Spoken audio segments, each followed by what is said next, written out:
Oh my God. What's going on, everyone? Graydon here, LPM channel. We have a brand new guest on today that we're going to open up a box with. What's going on, Richard? How are you? I'm good, man. Great. And how are you? I'm good. What part of the world are you coming to us from?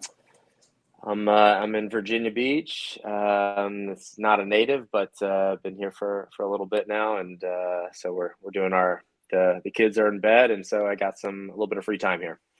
I love it. I'll try to keep it down. I hope I don't wake anybody up. That's like the worst when someone in the background You're good. kids. I kind of like I have a local comic shop, and I went over there, and I was like, hey, like I see you guys have some Marvel card stuff. Like, would you be willing to do a trade? And so I traded some older, base set type like Pokemon stuff for a box of 94 Flare and Cool. I think a few like 95 Marvel Masterpiece. It's 95 or 96. I think it's 95. No, not 96 is the hard one. Yeah, 95 Marvel Masterpiece packs. So I opened like 4 or 5 packs. Santos's art is just unbelievable, and so I'm making that my short term, long term goal, and as we all realize, you can't really have too many goals. You gotta kind of have that singular track mind if you really want to do anything with it. But it is interesting to see how people approach Marvel collecting versus Pokemon collecting because it's definitely different. That's so interesting. I want to get into that. But first of all, can you show us what we're going to be opening today? Yeah, we got a Marvel Masterpiece 22 here. This is my last box. In my head, I bought a case. In my head, I was gonna, keep 6 boxes for down the line and have those to open, and it would be great. I could always have fun with it, but I think you probably know, like when you're in that acquisition mode of collecting in the hobby, you can't really stop yourself, and that's where I am, which is fun. But So this is the last box in your case. I'm so grateful that you're willing to share. yeah. No, I'm happy to do it. It's been what's been really fun is that not because I think she's really that into the cards, although she, I think she has some familiarity with some major cards like Spider-Man and whatnot. But my 4-year-old, almost 5-year-old daughter likes the process of like opening a pack and like putting them in sleeves, and so she's like my little helper. So I kind of use it as an excuse to have like some time with her where we just go to I town love, and open some packs up. I love that. It's funny. The last box of MM22 we opened on the channel here was about 3 weeks ago, and it was with my friend's son. And they were on summer vacation, and So he was cool. he was enjoying opening it too. It was great. I mean, you think about like how do you get into this and when do you get into this? Like there is no like, okay, you need to be a certain. I mean, maybe depending on what is going to capture you, but um, she thinks it's cool regardless of what's on and what's the art and that stuff.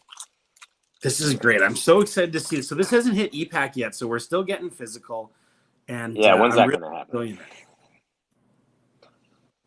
Do you have any insider knowledge there on are they going to start dumping that onto EPAC along with everything else? I've heard that it's going to be the last one. That it's going to be the Okay, last to go. I got Oh, the there you purple go. rogue here, It's kind of a color and match. I like that. I really like the rogue. yeah, Dan does female characters so well. yeah, he does. He really does. I mean, Yeah. just like anything that you can do to display, a sense of their powers, but like movement. Like, I mean, she's, I don't know. Obviously, she's suspended in air, but like she's anchored to 2 things, and you get a sense of like scale with it. So it's pretty cool. Yeah, totally. Not bad for your first pack. I love it.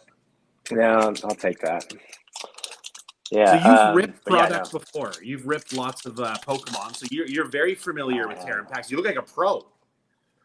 yeah, probably like goes too fast when you kind of start going through it. You're like, okay, I need to slow down. There's literally three cards here. I don't have 11 cards to go through like in Pokemon. Got the She-Hulk.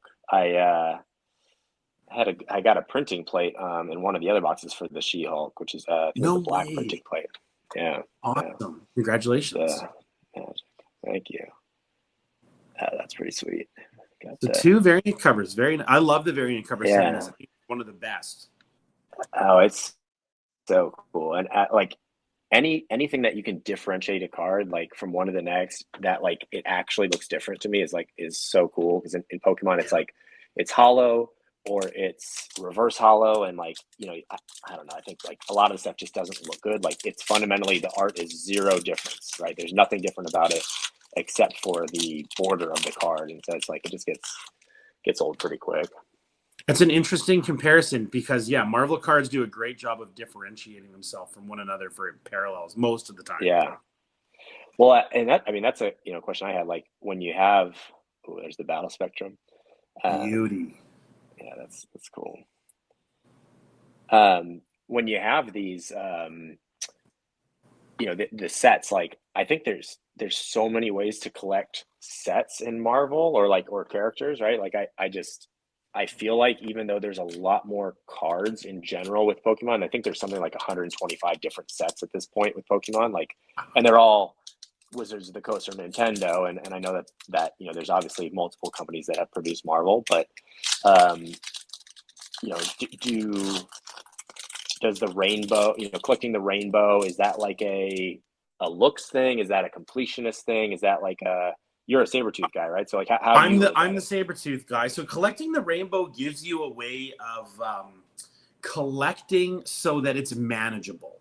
A lot of people can't grab the whole set. Oh my God. Is that a green emerald? That is out of 99. I think that's teal, right?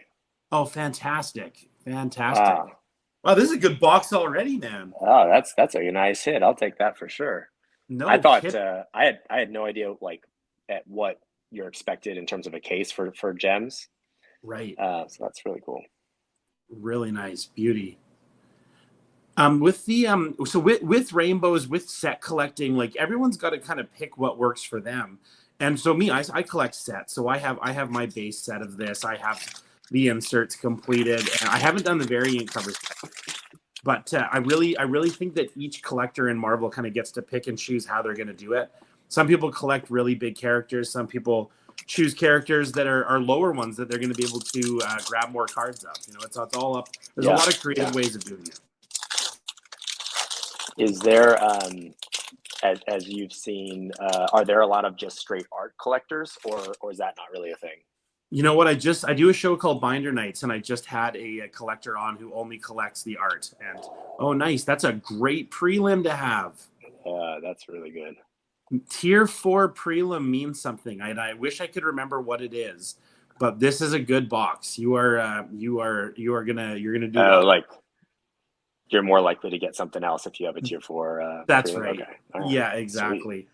So I love the preliminary art. The preliminary art's very, very cool in this. I haven't collected any of the prelim art yet, but I do like it. It is neat.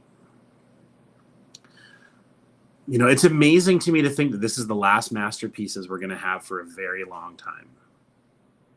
So if when exclusivity license, they lose that, but the masterpiece franchise, they can't do that, or you think they'll just do like an equivalent knockoff kind of thing, or what? I don't know how it's going to look, and I don't want to speculate about it, but I have a sneaking suspicion this is our last real masterpieces. Oh, there you go. Surfer. Is that one numbered, or is that the speckle?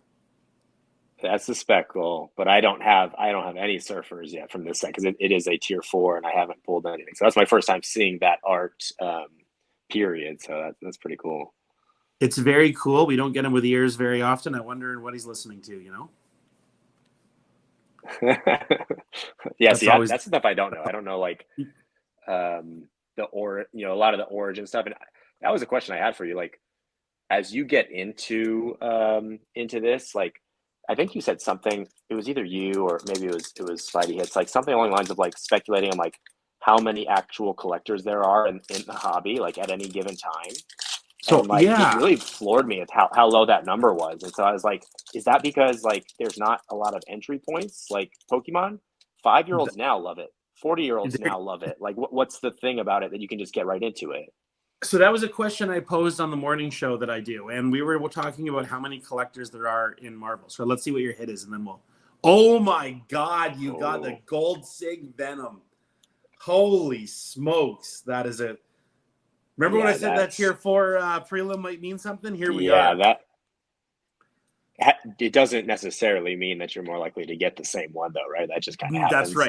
That's right. But that is gorgeous. Wow, this is a good box. That was a big hit. That's cool. I forget what the Yeah, that's number really is sweet. on those, but it's under 200 that they made of those. I'm almost certain of that. Of the gold sig. Of the Gold Sig Venom, that is a big hit. That is really, really I awesome. That makes me excited, but also kind of kills me inside with how hard it's going to be to get the other ones. Yeah. Yeah. That Venom card is, I'm going to say that Venom card is the most desirable card in this set to a degree. I mean, there was a lot of love for that card. Wow. Yeah, I mean that's a pretty unreal depiction there. I mean, there's so many different ways to, or so many ways I've seen Venom done, but like that one's pretty cool. Yeah. Cherry. Blade. And your hit is, a very cool, what is it, Winter Soldier variant cover. Yeah, I don't have that one. Don't have a lot with that white background. That's pretty cool. Yeah, it really pops. Yeah. But yeah, like like, how do, if you're getting into comics or Marvel right now, outside, let's say like you have people that came over from the movie franchise, right? Like Yeah. those may or may not do justice to like actual origin stories, right? So, and it feels like I'm coming in, I just have such little knowledge comparatively to everyone else. Like they can talk about first appearance in a comic, first appearance on a card, first appearance on, all these different things. And so like, how do you grow the hobby given that there's not like this clean way to say, hey, this is Gen 1, this is Gen 2, this is Gen 3, and you played the video games and all that stuff. The Oh, canvas. nice Canvas Gallery Hulk. It's a great question. Yeah. So I think what's preventing Marvel from growing to the size where it resembles the size of the other card hobbies is price point. Price point is really what holds people back from part of it. Yeah. Because you don't get that younger generation into it. Yeah, that's totally fair. Marvel card collecting, it's very niche. It's a very niche hobby. And I guess I don't have a great answer as to why it isn't bigger, but I do think that price point affects the accessibility of it for young people. There should have been more blasters. For There should sure. always have been more product that was $20 for people to collect. I think that should have come out of the gate much sooner, and that would have had a much better effect on people putting sets together. Oh, Sabertooth, there's your boy. he pulled the orange That's the Sabertooth. orange, yeah. Spectacular. What a nice card. I love that. I'm trying to think what else came out of this box for a Sabertooth numbered. I know I got a purple. I can't remember if I got a green as well. Oh, wow. Yeah, the green's a great one to have. The emerald is out of 25 is fantastic. I'm a huge fan of that card. I think the card art is really well done. I agree. It's a really great costume. It's a bit of a different take on it in a way, but it's spectacular. It's really, really good. It's the least amount of facial hair you really see on Sabertooth, and you get a bit more of his facial features. Just very well done. What were your thoughts on like depiction in thus far how he's been depicted in movies? That's a great question. I'm more preferential towards the Tyler Mane Sabertooth than I am to Liv Schreiber, and that is, I think that they're both great. Yeah. But I just think that the Tyler Mane outfit, another tier 4 prelim. Wow. I was gonna say that's another tier 4, right? Yeah. Yeah, dang. That's really, really nice. This is a really good box, man. Damn, this is really good. Yeah, you're doing awesome. really good. I want to say that you got your Battle Spectra gem out of this. You got your tier 4 prelim. You got a tier 4 auto. I want to say you've got everything you were owed in a way for how these box breakdowns usually go. So last pack magic. This one's. You think it's magic, or you think it should stay sealed? I think you should open it and see what you got. Yeah. We were talking earlier, but like what in your entry into the hobby, you said you do art as well. Like was that a Marvel inspired some art and that artistic gene, or was that always there and Marvel just kind of became something that, you know, you could appreciate more because of it? Or how did that, how did those two merge or not merge for you? That's a really good question. I'm going to answer that in 1 sec after we see your last hit here. And you got a hollow foil. The Kingpin. Checkered, is that what you call it? Checkered. Yeah, checkered. There you go. Wow, that was a good box. I think that's my first Kingpin pull. That was really good. That was fun. You know, as you said that you've done some art or you do art. I guess that, you know, interested in what capacity and how that medium like has either transferred over to Marvel and you are enjoying the hobby more so because of the fact that you can appreciate things at a different level, or if it's something that like one inspired the other, like when you were a kid, where you always draw on Spider-Man and all these characters, or was it like as a kid I drew a lot, but I drew a lot from life. So I drew a lot of animals, and as I got older, I started doing landscape painting with oil paint. And cool, okay. You know, I got into landscape painting, and I started learning a lot about oil painting. And I started doing it to a somewhat professional level, and I started selling paintings and being in galleries. And then it was interesting. Like as a kid, I had always just like drawn and doodled like every other kid. But the thing that I drew when I was younger were my Marvel cards. You know, when I was sitting at my desk in class, I didn't draw trees and a landscape. I drew, you know, Wolverine and the Hulk and stuff like that. Yeah. So learning how to draw and kind of getting a handle on that, I didn't get very good at it, that's for sure. But you know, I always enjoyed drawing, so I kind of kept with it. And then you know, I started doing a lot of street art when I was younger, and I did some comic book characters. And then as I got back into the Marvel hobby, I started to realize there were sketch cards. And once I discovered that there were sketch cards, I was like, I'm going to draw some sketch cards, and I started doing it. Yeah. And so I had is that like, is that something that you target in the hobby, or is it more just like you just kind of it's cool to see? So I've never pulled a sketch myself, which is amazing. Really? Yeah, I've never pulled a sketch, but I do love my Sabertooth sketches. So I have a number of Sabertooth sketches that are very important to me that I really enjoy collecting. I love seeing other people's sketches for their characters. I love sketches. I think they're amazing. They're a great way to enjoy the hobby because they're also unique. Like you don't get sketch cards in football products. You know, just I don't even know if Pokemon has sketches. Yeah. Is that a thing? No. The biggest thing that you would have equivalent wise would just be, you know, if you go to a sanctioned like signing event and Arita is signing cards, if you luck out, you know, and this is pretty hard to do now, but you can get him to do a little, you know, sketch in Sharpie on your card of kind of the, you know, a character or the card. So, but it's super minimal. But there's all these licensing things that Pokemon and Nintendo just don't allow that to happen whatsoever. So, I'd be interested to see if they go that direction. But they certainly can't right now. Yeah, no, interesting. It's like an IP thing. Yeah. I love sketches, and I love that they provide us with it provides a fan base for artists. So like there are people that just do sketch cards in the hobby, and we get to interact with them and because of how small the hobby is, how niche the hobby, and how personable they are. It's amazing that we can be on a stream and you have, you know, a fantastic artist like Tony Perna who's in the chat, and you can ask questions and he's answering questions. And you can be on a live stream and Dan DeSantos is in the comment section weighing in on stuff. That's crazy. Or he's on the stream. It's really exciting to be able to have that kind of community. It's less about audience and more about community in the Marvel card world. Yeah. I mean, that's super cool. I'm sure you've noticed that a lot of us are a very similar age group. And with being in this age group, a lot of us come from a time that we grew up just before the internet.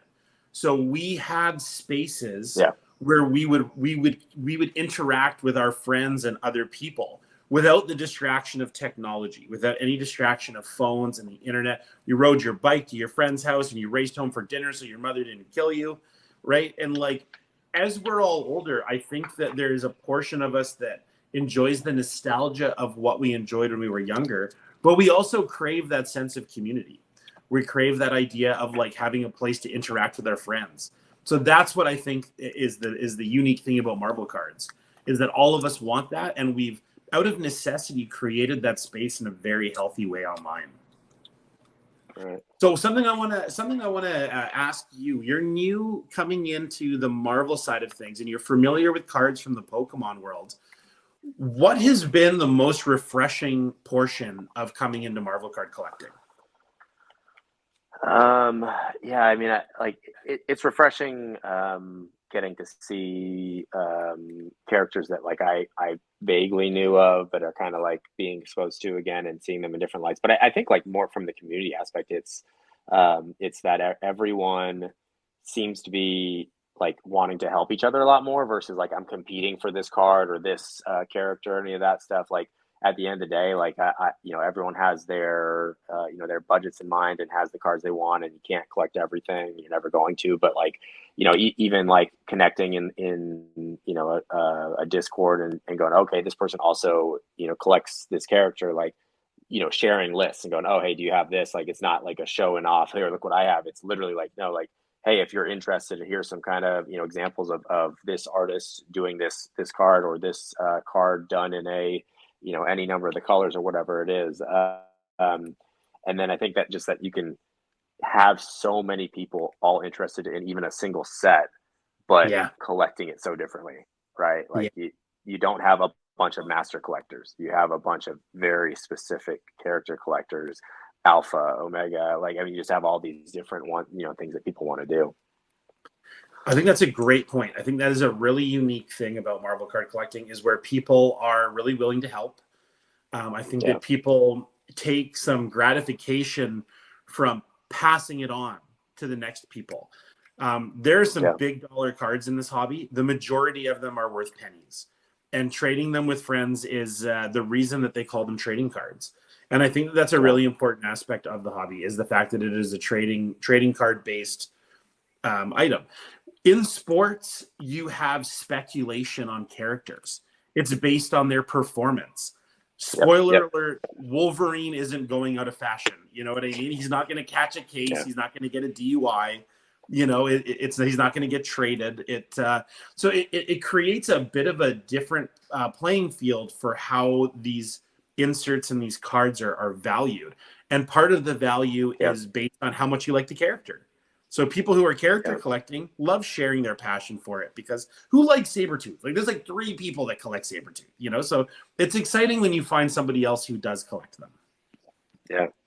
Did you see any over the past, I don't know how long you've been consistently collecting, but like, are there these kind of like event points that have happened? Like as an example, like, hey, the Marvel cinematic franchise takes off and all of a sudden you see a flood of people coming into the TCG, or do you see anything like that? Like example in Pokemon would be like in, the pandemic was like a lot of people coming back into the hobby because like they found stuff, or they're, they have time online and they're just, wanting to kind of get a hit of nostalgia because nothing feels good at the time. Pokemon Go came out in 2016. That was like another like inflection point where people started going after, oh, hey, like this is cool. I like this. Well, let me transfer it over to, these cards that I used to have. So there's kind of these events in that hobby. Is it similar for Marvel? I think that's a great question. So in 2020, I wasn't involved in Marvel cards. I collected. So just quick for you, my background, I started collecting in 2012 again after stopping when I was a kid, and I collected base sets. I wasn't really collecting in 2020, but I know that there was the boom that happened because everyone was home for COVID. PMGs became very popular. There were some really big, expensive cards that were sold around that time. And then it really crashed. The prices for stuff really leveled out and really came down to a normal level. The last time that I've witnessed a bump that was, I guess, noteworthy, and I don't want to say so much in prices, but in population of collecting, was the release of Marvel Platinum. Because what we got to see were character breaks. So people had sort of discovered a way, and I know that they existed before. There is a man named Ian on Cards of Metal who has a Whatnot stream that has been breaking Marvel cards for years and is a wonderful person. and has been a part of the hobby a very long time. But for a lot of people, Marvel Platinum became that set where it was being broken like a sports product. And a lot of people found an entry point where they could get into it, and they liked the artwork and they liked how accessible it was. It's a huge print run. That has brought a lot of people into the hobby in an excellent way, in a way where people are really enjoying it. So that, I think, is one of the significant bumps. 2020 was more an abundance of time, and 2024 or 2023 Platinum was entry level because of a really cool product that came out, if that makes sense. Okay. No, that's cool. That's super interesting. I mean, I'm always like thinking about, like what brought me back into it, but like, am I the only person on this date that was like, hey, yeah, this is cool again? Or is it something that like kind of an external motivator kind of made you think about it? I think X-Men 97, to be honest, like kind of got me thinking about it again a little bit more. Yeah. Brilliant point. Absolutely. All right, Richard. Well, that was a really good box you opened. I can say from experience, I've watched a lot of those open. That was a hot box. So very impressed. Really grateful that you chose to share that with us in the audience today. Is there anything that you want to close on? No, I really appreciate having the chance to engage with someone. Again, I look at myself as real fresh in this, and talking with someone that's a seasoned vet and getting some insight and some idea of how different people have connected with the hobby is super cool. So I continue to consume content here at a pretty rapid pace, and to be able to participate in any capacity is always cool. So awesome, appreciate it. Richard. I really enjoy your enthusiasm for it, and I think you're going to find a lot of like-minded people in the hobby. Thank you so much for joining us, guys. Down in the description, I'm going to drop a link for where you guys can find Richard. Check out his Instagram. Follow him. It's always fun. Everybody loves Instagram. I don't think I've met anyone that's like, Instagram sucks. Instagram's awesome. Like, everyone's enjoying it. Let's have some fun. Thanks a lot, guys. Hit the subscribe button if you're not subscribed. Hit the like button. Drop a comment. We're going to have some fun next time. Take care, everybody. Take care, Richard.